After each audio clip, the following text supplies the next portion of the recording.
Going to see a man about an early 50s GMC pickup truck. He's also got a 66 El Camino, 2 Opel GTs, a Jaguar, one of those from the 70s that's like worth 12 bucks if it has a full tank of gas and a good battery, and several other old things. There's even a Nash in the mix. Let's go check him out and see if we can buy one, or 12.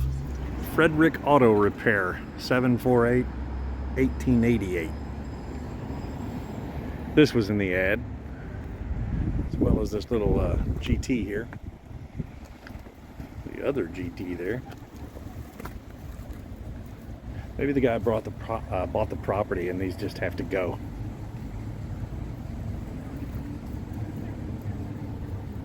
The thing you have to worry about down here is that a car that looks rust-free could have a whole lot of funk down in the floor pans at 944. That's the Jaguar I said doubles in value when it has gas in it. Nash. That's also the one that he told me is the only one here that does not have a title. 66 El Camino. Says SS396. Chevy wagon. Still has a VIN tag there on the firewall. It's a 4-door, but that could still be a cool ride, you know?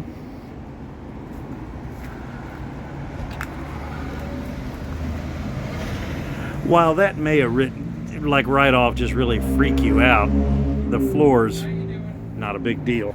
The truck's a 50... 48. 48.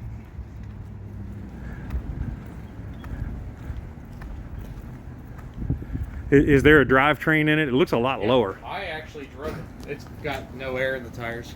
Okay, yeah. We actually parked it here. Oh man, cool. Nope, column shift 3-speed. That's got to be one of the earlier overhead valve motors, you know? Yep. She, oh yeah, so that floods down here every... Just a little.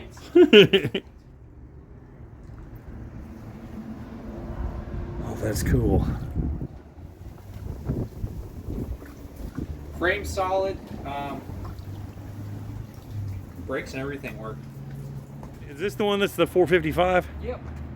This is beyond the nailhead years, so this would be a chrome alternator and a Holly on it. Have you heard this one run or driven it? I've driven it. She's a torque monster, to be honest with you. Low RPM torque. Low RPM torque for sure. That's why the tires are bald in the back. It's a 65. 65. Yep. I've got a trunk for it. I think I got a hood for it. And I have floor pans for it. Frame's solid on it. Man, that sucks when they do that. Yeah. I mean, I think it's all fixable, but yeah. I weld, so you know, it's just metal. So I have this cowling with the whole dash. It's okay. Cut from here and it attaches into the firewall. I have all of that. Okay. That makes it a lot easier to fix. I always liked how they did spark plugs on these. Yeah, me too. A lot easier to get to. Yeah. It's got aluminum radiator. It's got a vacuum reservoir. Yeah, got a Holly regulator back there. Yep. Well, it's got a decent cam too, because it's also that vacuum canister is not on the mild one. She's also both tires spin, so that's got a posi in it. Yep. And she's geared to go down the strip. She's not a highway car. So what kind of money is that car? I'm asking 8 for it because I have other parts. I also have the original 300 Wildcat that was in it. That's the one we saw back there, yeah. Back there. That is a nailhead. Okay. I love the old nail heads. And that Buick actually has the original 215 in it with the aluminum block and the aluminum heads. Oh, wow. And it runs and drives. I actually used to drive this one to school. Is that the one that wound up being in some of the Land Rovers later on? Yes, sir. The 215? I have Land Rovers, too. So you can actually bolt the carbureted manifold onto the Land Rovers. Now, that's a cool little car. Yep. It's column shift 3-speed. Actually rebuilt the trans. This car's really not that bad. I love 3 speeds on the car. Stuff are all solid in it, to be honest with you. And that door closes well. Yeah. The worst spot on this car is right here. That's the worst spot on this car. The rest of it's honestly pretty solid. I mean, this is all solid. That's just the paint coming off. Yeah, like a skim coat along the bottom. There's a sub in the trunk. I bought it with a sub in the trunk. You know. Aunt Beulah was jamming. Yeah, it was. Oh, it's got some, yeah, over here it's got. A little worse over here? Yeah. Yeah, those two spots are the worst. You just have to cut it and make the piece. Yep. Which I don't find to be a problem. Yeah, I can tell you've done a lot of fabricating back there. Yeah. How much is the crew cab? I'd like to get 3 out of it, but I would sell it for less probably. Can that start? Yeah. I put You said the transmission is bad or good? Good. I rebuilt it. Oh, okay. Yeah. I actually had to find, it took me like 6 months to find parts because it was a 1-year only trans for this. Oh, geez. That's and, a 63? 62. 2. Man, I'm always off by 1 year. That's all right. This is a 57. Yeah, you can tell by that trim back right there and the fin. We have the fenders for this. And I think I also have floor pans for it as well. The important part is the frame's solid. Yeah. I like the old Chevys because you can just literally buy new parts for them. So Everything. yep, I could buy every part for this car. It's like a first-gen Camaro. Yep, absolutely. There's a title for everything we've looked at except that Nash over there. Yes, sir. This is all that comes with this car, what we're looking at, or is there?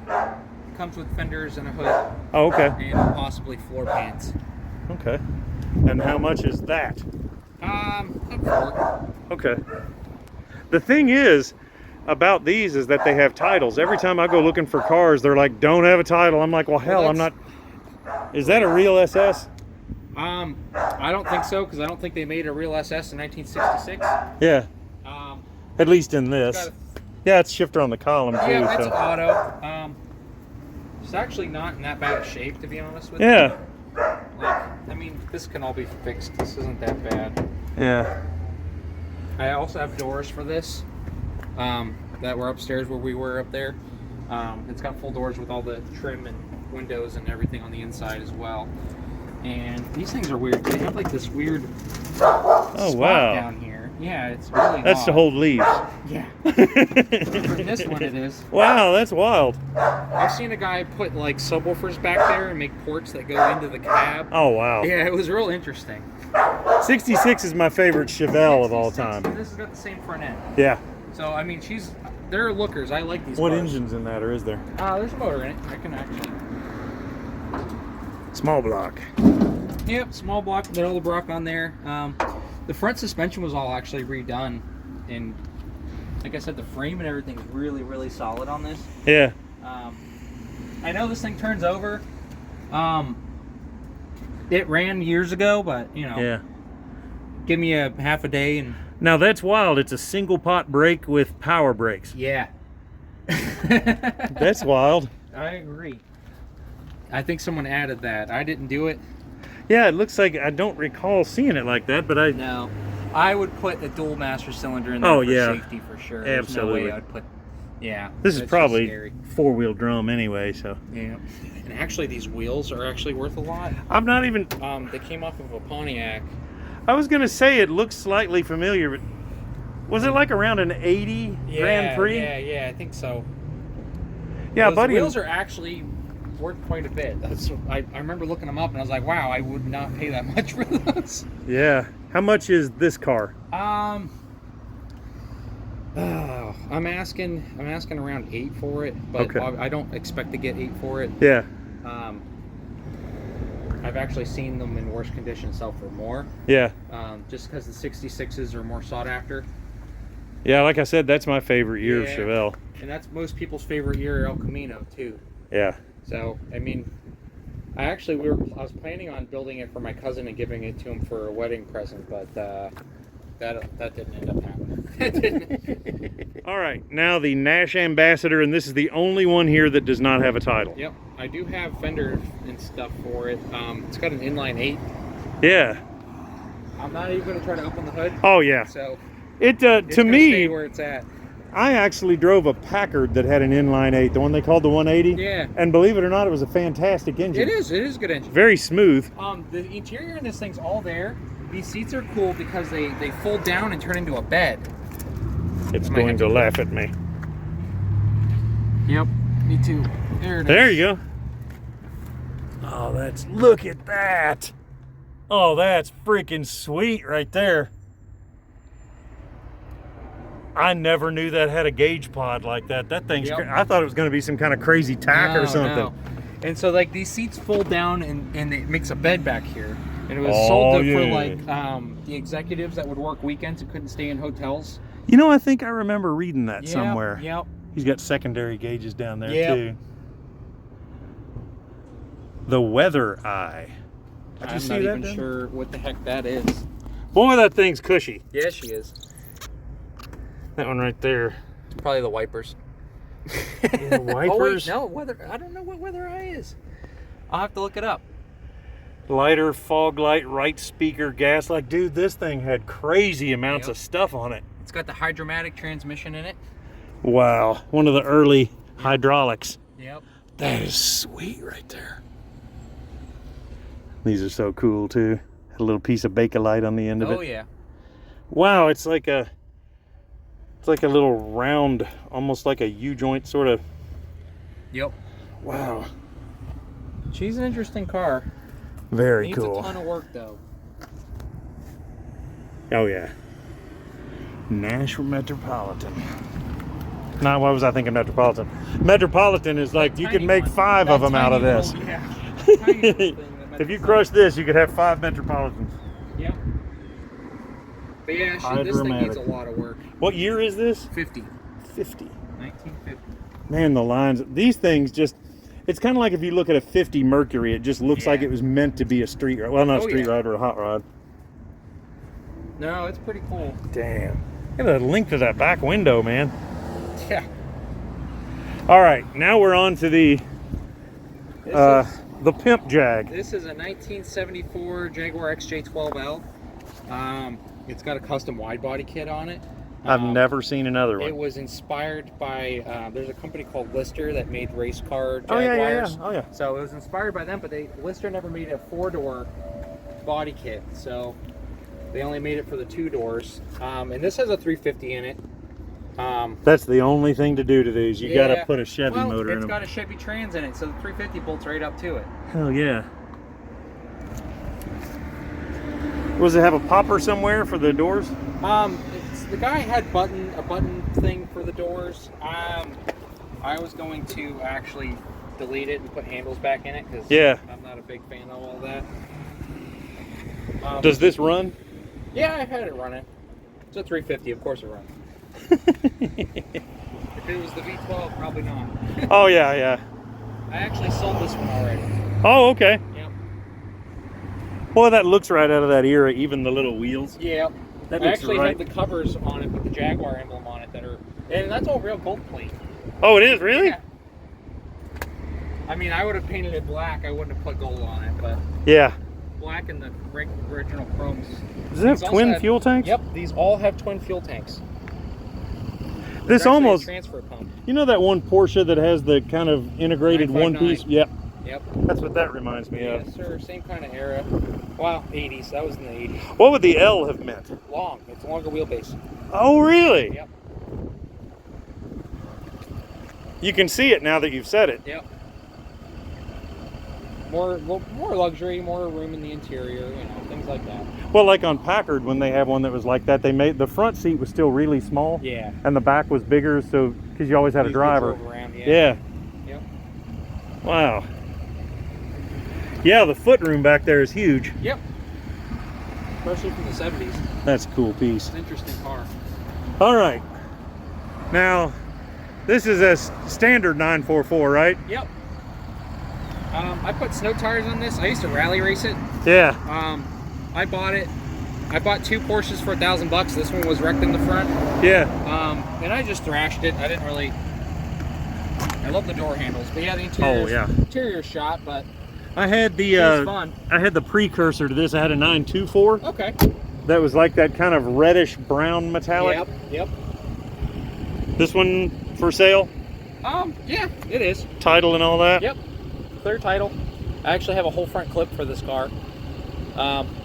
Honestly, I would sell it for $1,000. I don't know. Oh. It runs and drives. I changed the clutch and stuff in it. Just a fun car to That might be not care that much about. That might be the really expensive little buy of the lot right there. I've got another 944 in the back. Well, of course you do.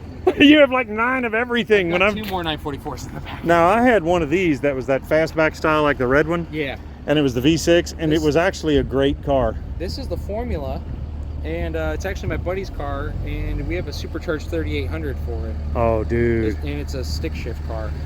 I have a buddy who's actually getting shipped up to Tennessee for him. So I have a friend who did that to one, and his is will a V8 fit in the back? Yes, sir. Because I'm thinking he did a V8.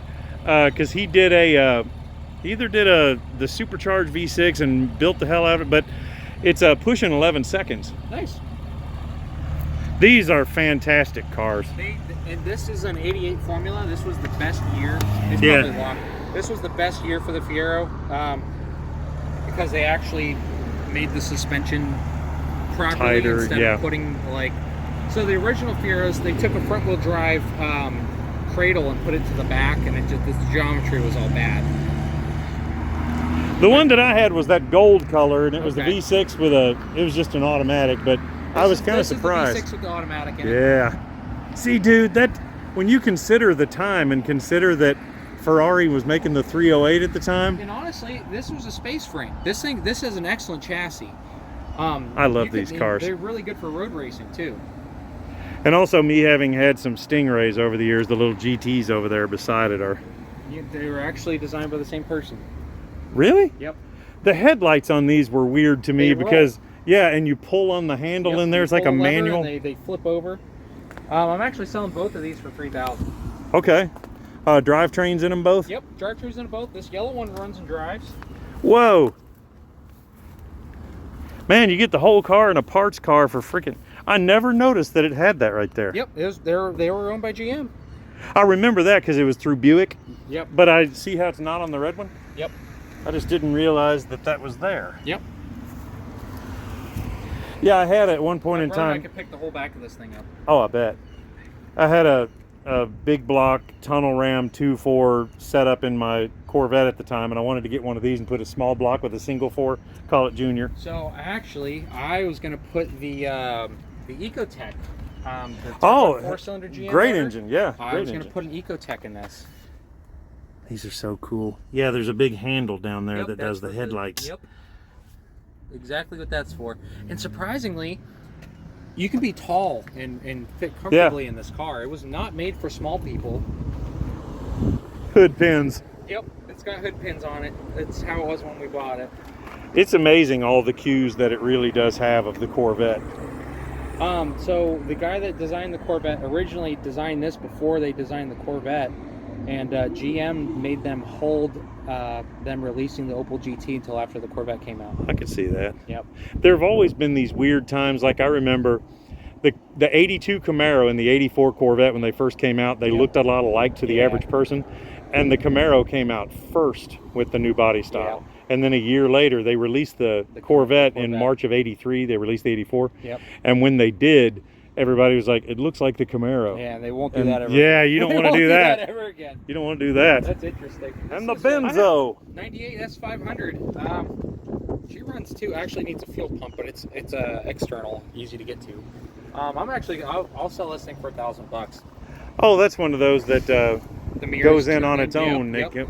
It's actually really not that bad of a car. Is this your current number? Yeah, it's my current phone number. It's actually not that bad though. Like I said, it needs a fuel pump, but dash isn't cracked. The rear seats actually recline, and that all works. Oh, that 5 Series, you know, got the extra stuff on it. That's 500. Yep. I think these made like 400 horsepower. This was 98? Yeah, 98. These doors just close so nice. Oh yeah, I always like the 380 and the 500, the SL. Yeah. These are good. These were really nice if you just got it on the interstate and just rolled about 90 miles an hour. Wouldn't care. I actually redid the rear suspension in this. It has the auto leveling suspension. Oh yeah. I had to rebuild the diaphragms and stuff for all that. I had a Lincoln that had the airbags, and I just went to springs. I actually think this one's hydraulic. It's got like a weird hydraulic system. You ever seen those Citroens? How they have that? Boy, that's a crazy setup. It's pretty cool. But it's actually honestly, it's a great car to drive. It just needs some paint and someone to give it a little love. Not gonna lie, Chaz had some cool stuff there. I really like that little the Special with the 215 in it, aluminum block, little baby V8. I also like the Wildcat. Surprisingly, I also like the Opel. I liked it all. Well, the phone number's in the video there if you want to contact him about anything. Thanks for coming along, guys. On an entirely different note, looky what I got. There's the old one. I'm gonna put the cable on and see if it works. It's pretty cool. On a regular vehicle, you would call this a tachometer, maybe even an hour meter. But on a tractor, especially from this era, it's called a proof meter. And it's got different ranges on there where if you're running a particular implement, that's the RPM you want. And there's the new one. That one goes right back inside there. I take off the protective cover on the end first, but screws back in there, screws back on the back end of the gauge, then I'm practically done. Dude, that thing was in there since I was a kid. Rust hole in the case.